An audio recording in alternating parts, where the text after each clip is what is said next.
Whatever your age, power toothbrushes are a popular choice these days. Go to any drugstore and you'll find a wide selection. It's very confusing. There's too many brands, different types within the brand, and then you've got your soft, your medium, your large. I find it's very confusing.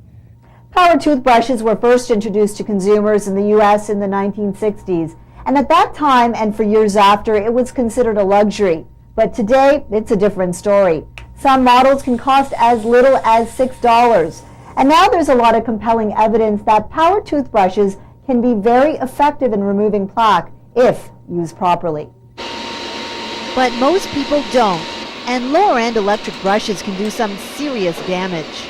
Many people, when they get electric toothbrushes, they don't really think about how they're using it. They just know how they brushed with a regular toothbrush. So they use the same motion, and you should not with an electric toothbrush.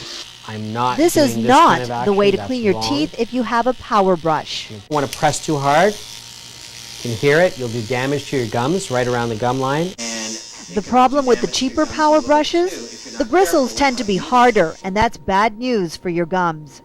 People get receding gums, and then you get into a little bit more damage of the root of your tooth, and you might have to have surgery on your gums as well, so you have to be careful. Dr. Remlagan says when you're choosing a toothbrush, whether it's manual or powered, look for soft bristles and a smaller head, which can get into those hard-to-reach areas at the back of your mouth. And remember, if you're brushing with a power model, keep your touch light, like this. And you don't press too hard. And with any of these, you can see if you press too hard, you're going to hear a change in sound. So that tells you you're pressing too hard. Finally, regardless of claims, no toothbrush, whether manual or powered, can replace flossing. And that dentists say is just as important as brushing if you want to have a healthy smile that lasts a lifetime. This is Global's Neha Bhupal reporting. Good.